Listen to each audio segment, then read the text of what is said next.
Chapter 11, Lord of the Flies, Castle Rock. In the short chill of dawn, the four boys gathered round the black smudge where the fire had been, while Ralph knelt and blew. Great, feathery ashes scurried hither and thither at his breath, but no spark shone among them.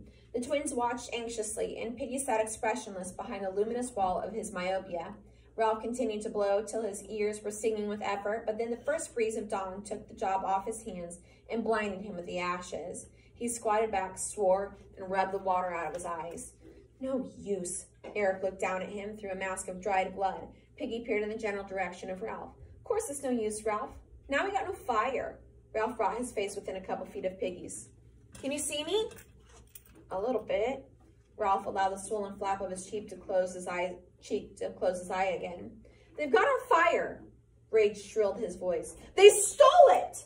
That's them, said Piggy. They blinded me, see? That's Jack Merridew. You call an assembly, Ralph. We got to decide what to do. An assembly only for us? It's all we got. Sam, let me hold on to you. They went toward the platform. Blow the conch, said Piggy. Blow it as loud as you can. The forest re-echoed, and the birds lifted, crying out of the treetops. And on that first morning, just like the first morning as on that first morning ages ago. Both ways, the beach was deserted. Some little ones came from the shelters. Ralph sat down on the polished trunk, and the three others stood before him. He nodded, and Sam and Eric sat down on his right. Ralph pushed the conch into Piggy's hands. He held the shining light carefully and blinked at Ralph. Go on, then. I just take the conch to say this. I can't see no more, and I got to get my glasses back. Awful things been done on this island, and I voted for you for chief. He's the only one that ever got anything done. So now you speak, Ralph, and you tell us what, or else... Piggy broke off, sniveling. Ralph took back the conch and he sat down. Just an ordinary fire. You'd think we could do that, wouldn't you? Just a smoke signal so we can be rescued? Are we savages or what? Only now there's no signal going up. Ships may be passing. Do you remember how he went hunting and the fire went out and the ship passed by? And they think all of them think that he's the best chief. And then there was, and that was his fault too. If it hadn't been for him, it would have never happened. So what is he talking about there? There was Simon's death. He just doesn't want to come out and say it because whenever you say it, it makes it more real. They stole it. They stole our fire. We'd have given them fire if they would have asked, but they stole it. And now the signal's out and we can't ever be rescued. Don't you see what I mean? We'd have given them fire for themselves. Only they stole it. He paused lamely as the curtain flickered in his brain. Why do they keep calling it a curtain? Golden keeps using that symbolism. Memory loss. Like the curtain goes and like everything kind of goes black as far as like remembering what it is he's trying to say. And then the curtain opens back up. I love that imagery there. You know, like have you ever been talking and then like it's gone? So yeah, to me it happens all the time too. So Golding says he closes the curtain. He can't remember everything and then the curtain opens back up. What are you going to do, Ralph? This is just talk without deciding. I want my glasses. I'm trying to think. Supposing we go looking like we used to, wash and hairbrush. After all, we aren't savages really, and being rescued isn't a game. He opened the flap of his cheek and looked at the twins. We can smarten up a bit and then go. We ought to take spears, said Sam. Even Piggy, because we may need them. You haven't got the conch. Piggy held up the shell. You can take spears if you want, but I shan't. What's the good? I'll have to be led like a dog anyhow. Yes, laugh at that, anything. And what happened? What's grown-ups going to think? Young Simon was murdered. And there was the other kid who had the mark on his face. Who's seen him since we first come here? Piggy, stop a minute. I got the conch. I'm going to that Jack Merridew and I'm going to tell him. I am. You'll get hurt. What can he do any more than he already has? I'll tell him what's what. You let me carry the conch, Ralph. I'll show him the one thing he hasn't got. Piggy paused for a moment and peered around at the dim figures. The shape of the old assembly trotted in the grass, listening to him. I'm going to him with this conch in my hands. I'm going to hold it out. Look, I'm going to say, you're stronger than I am, and you haven't got asthma. You can see. I'm going to say, and with both eyes, but I don't ask for my glasses back, not as a favor. I don't ask for you to be a sport, and I'll say, not because you're strong, but because what's right is right. Give me my glasses, I'm going to say. You've got to. Piggy ended, flushed and trembling. He pushed the conch back into Ralph's hands as though in a hurry to be rid of it and wiped the tears from his eyes. The green light was gentle about them and the conch lay at Ralph's feet, fragile and white. A single drop of water that had escaped Piggy's fingers now flashed in the delicate curve like a star. At last, Ralph sat up straight and drew back his hair. All right, I mean, You can try if you like. We'll go with you. He will be painted, said Sam timidly. You know he will be. He won't think much of us. If he gets all waxy, he'll... Ralph scowled at Sam. Dimly, he remembered something Sam had said to him once, by the rocks. Don't be silly, he said, and then he added quickly, let's go. He held out the conch to Piggy, who flushed, this time with pride. You must carry it. When we're ready, I'll carry it. Piggy sought in his mind for words to convey his passionate willingness to carry the conch against all odds. I don't mind. I'll be glad, Ralph, only I'll have to be led. Ralph put the conch back on the shining log. We better eat and then get ready. They made their way to the devastated fruit trees. Piggy was helped to his food and found some by touch. While they ate, Ralph thought of the afternoon. We'll be like we were. We'll wash? Sam gulped down a mouthful and protested. But we bathe every day! Ralph looked at the filthy objects before him and sighed. We ought to comb our hair. Only it's too long. I've got both socks left in the shelter, said Eric. So we could pull them over our heads like caps, kind of. We could find some stuff, said Piggy, and tie our hair back. Like a girl? No, of course not. Then we just have to go as we are, said Ralph, and they won't be any better. Eric made a detaining gesture. But they'll be painted. You know how it is. Now remember, what does paint do? It makes them aggressive, very aggressive, okay? And it gives them that like idea of being like very aggressive, okay? And now he's saying, you know, they're going to be painted. So is the paint doing its job? Yeah, it's making the other boys afraid of them. The others nodded. They understood only too well the liberation and the savagery that the concealing the paint brought. Well, we won't be painted, said Ralph, because we are not savages. Sam and Eric looked at each other. All the same. Ralph shouted, no paint!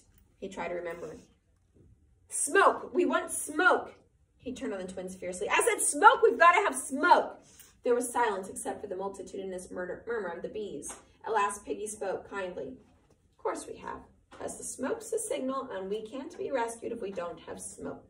I knew that, shouted Ralph. He pulled his arm away from Piggy. Are you suggesting? I'm just saying what you always say, said Piggy hastily. I thought for a moment. I hadn't, said Ralph loudly. I knew it all the time. I had not forgotten. Piggy nodded propagatingly. Your chief, Ralph? You remember everything. I hadn't forgotten. Of course not. The twins were examining Ralph curiously, as though they were seeing him for the first time. Okay, so what does Piggy not have any longer? What do glasses symbolize? Logic and reasoning. So he doesn't have glasses, and now all of a sudden he's deciding to do what? March up on Jack Mary and his tribe. Do you see how there's no reason or logic to that? And the reason why there's no reason and logic is because his glasses were just stolen. So even Piggy, who's normally this guy who's like, this is a good idea, this is a bad idea, is doing something that's probably a bad idea here. They set off along the beach in formation. Ralph went first, limping a little, his spear carried over one shoulder. He saw things partially through the tremble of the heat haze over the flashing sands, and his own long hair and injuries. Behind him came the twins, worried now for a while, but full of unquenchable vitality. They said little, but trailed the butts of their wooden spears, for Piggy had found that, by looking down and shielding his tired sight from the sun, he could just see them moving along the sand. He walked between the trailing butts. Therefore, the conch held carefully between his two hands. The boys made a compact little group that moved over the beach, four plate-like shadows dancing and mingling beneath them. There was no sign left of the storm, and the beach was swept clean like a blade that had been scoured. The sky and the mountain were an immense distance, shimmering in the heat, and the reef was lifted by mirage, floating in a kind of silver pool halfway up the sky. They passed the place where the tribe had danced. The charred sticks still lay on the rocks where the rain had quenched them, but the sand by the water was smoothed again. They passed this in silence. No one doubted that the tribe would be found at Castle Rock, and when they came in sight of it, they stopped with one accord. The densest tangle on the island, a mass of twisted stems, black and green and impenetrable, lay on their left, and the tall grass swayed before them. And now Ralph went forward. Here was the crushed grass where they had all lain when he had gone to prospect. There was the neck of land, the ledge skirting to the rock. Up there were the red pinnacles. Sam touched his arm. Smoke. There was a tiny smudge of smoke wavering in the air on the other side of the rock. It's on fire. I don't think. Ralph turned. What are we hiding for? He stepped through the screen of grass onto the little open space that led up to the narrow neck. You two follow behind. I'll go first and then Piggy a pace behind me. Keep your spears ready. Piggy peered anxiously into the luminous veil that hung between him and this world. Is it safe? Ain't there a cliff? I can hear the sea. You keep right close behind me. Ralph moved forward to the neck. He kicked a stone and it bounded into the water. And then the sea sucked down, revealing a red, weedy square 40 feet beneath Ralph's arm. Am I safe? Quavered Piggy. I feel awful. High above them, from the pinnacles came a sudden shout, and then an imitation war cry that was answered by a dozen voices from behind the rock. Give me the conch and stay still. Halt! Who goes there? Ralph bent back his head and glimpsed Roger's dark face at the top. You can see who I am. Stop being silly. He put the conch to his lips and he blew hard again. Savages appeared, painted out of recognition, edging around the ledge of the neck. They carried spears and disposed themselves to defend the entrance. Ralph went on blowing and ignored Piggy's terrors. Roger was shouting, You mind out! See? At length, Ralph took his lips away and paused to get his breath back. His first words were a gasp, but audible. Calling an assembly! The savages guarding the neck muttered among themselves, but made no motion. Ralph walked forward a couple of steps. A voice whispered urgently behind him, Don't leave me, Ralph! You kneel down, said Ralph sideways, and wait until I come back. He stood halfway along the neck and gazed at the savages intently. Freed by the paint, they had tied their hair back and were made more comfortable than he was. Ralph made a resolution to tie his own back afterwards. Indeed, he felt like telling them to wait and doing it there and then, but that was impossible. The savages sniggered a bit, and one gestured at Ralph with a spear. High above, Roger took his hands off the lever and leaned out to see what was going on. The boys on the neck stood in a pool of their own shadow, diminished as shaggy heads.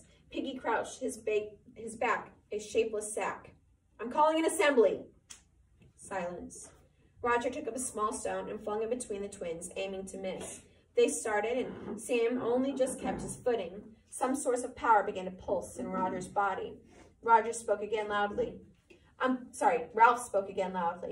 calling an assembly. He ran his eye over them. Where's Jack? The group of boys stirred and consulted. A painted face spoke with the voice of Robert. He's hunting, and he said that we weren't to let you in. Well, I've come to see about the fire, said Ralph, and about Piggy's specs. The group in front of him shifted, and laughter shivered outwards among them, light, excited laughter that went echoing among the tall rocks. A voice spoke from behind Ralph. What do you want? The twins made a bolt past Ralph and got between him and the entry. He turned quickly. Jack, identifiable by personality and red hair, was advancing from the forest. A hunter crouched on either side. All three were masked in black and green. Behind them on the grass, the headless and paunched body of a sow lay where they had dropped it. Okay, so do you understand what's happening here? You have now Piggy and Ralph are being surrounded by the boys, okay? Because they're talking to Roger, who's up there, and now Jack has just come out of the forest. It scared the twins, so the twins have ran around Ralph at this point in time, and they're hiding between the entrance and Ralph, okay? Piggy wailed, Ralph! Don't leave me! With ludicrous care, he embraced the rock, pressing himself to it above the sucking sea. The sniggering of the savages became a loud, derisive jeer. Jack shouted above the noise. You go away, Ralph. You keep to your end. This is my end and my tribe. You leave me alone. The jeering died away. You pinched Piggy's specs, said Ralph breathlessly. You've got to give them back. Got to? Who says? Ralph's temper blazed out. I say, you voted for me for chief. Didn't you hear the conch? You played a dirty trick. We didn't give any fire if you would have just asked for it. The blood was flowing in his cheeks, and the bunged-up eye throbbed. You could have had fire whenever you wanted. But you didn't. You came sneaking up like a thief and you stole Piggy's glasses. Say that again. Thief! Thief! Piggy screamed. Ralph, mind me? Jack made a rush and stabbed at Ralph's chest with his spear. Ralph sensed the position of the weapon from the glimpse that he caught of Jack's arm and put the thrust aside of his own butt. And then he brought the end around and caught Jack a singer across the ear. They were chest to chest, breathing fiercely, pushing and glaring. Who's the thief? You are! Jack wrenched free and swung at Ralph with a spear. By common consent, they were using the spears as sabers now, no longer daring the lethal points. The blow struck Ralph's spear and slid down to fall agonizingly on his fingers. And then they were apart once more, their positions reversed. Jack towards Castle Rock, Ralph on the outside toward the island. Both boys were breathing very heavily. Come on, then! You come on! Truculently, they squared up to each other, but kept just out of fighting distance. You come on and see what you get! You come on! Piggy, clutching the ground, was trying to attract Ralph's attention. Ralph moved, bent down, kept a wary eye on Jack. Ralph, remember what we came for. The fire. My specs. Ralph nodded. He relaxed his fighting muscles, stood easily, and he grounded the butt of a spear. Jack watched him inscrutably through the war paint. Ralph glanced up at the pinnacles, then toward the group of savages. Listen, we've come to say this. First, you've got to give back Piggy's specs. If he hasn't got them, he can't see. You aren't playing the game. The tribe of painted savages giggled, and Ralph's mind faltered. He pushed his hair up and gazed at the green, black mask before him, trying to remember what Jack looked like. Piggy whispered, and the fire. Oh, yeah. Then about the fire. I say this again. I've been saying it ever since we got dropped in. He held out a spear and he pointed at the savages. Your only hope is keeping a signal fire going as long as there's light to see it. And then maybe a ship will notice the smoke and come and rescue us and take us home. But without that smoke, we've got to wait here until some ship just shows up by accident. We might wait years until we're old. The shivering, silvery, unreal laughter of the savages sprayed out and echoed away. A gust of rage shook Ralph and his voice cracked. Don't you understand, you painted fools? Sam, Eric, Piggy, and me? We aren't enough. We tried to keep the fire going, but we couldn't. And then you, playing at hunting, he pointed past them to where the trickle of smoke dispersed into the pure pearly air. Look at that. You call that a signal fire? That's a cooking fire. Now you'll eat, and there will be no smoke. Don't you understand? There could be a ship out there. He paused, defeated by the silence and the painted anonymity of the group guarding the entry. Jack opened a pink mouth and addressed Sam and Eric, who were between him and his tribe. You two, get back. No one answered him. The twins, puzzled, looking at each other while Piggy, reassured by the cessation of violence, stood up carefully. Jack glanced back at Ralph and then at the twins. Grab them. No one moved. Jack shouted angrily, I said grab them! The painted group moved around Sam and Eric nervously and unhandily, and once more the silvery laughter scattered. Sam and Eric protested out of the heart of civilization. Oh, I say, honestly, their spears were taken from them. Time up! Ralph cried out hopelessly against the black and green mask. Jack! Go on, tie them. Now the painted group felt the otherness of Sam and Eric, felt the power of their own hands. They felled the twins clumsily and excitedly. Jack was inspired. He knew that Ralph would attempt a rescue. He struck out a hammering blow, he struck in a humming circle behind him, and Ralph only just parried the blow. Beyond them, the tribe and the twins were a loud and writhing heap. Piggy crouched again, and the twins lay astonished, and the tribe stood around them. Jack turned to Ralph and spoke between his teeth. See, they do what I want. So what did they just do? They're listening to Jack, and Jack made them do what? Tie up Sam and Eric. Tie up Sam and Eric, okay? And he knew Ralph was going to go and rescue him. So he turns and he smacks Ralph with his stick, right?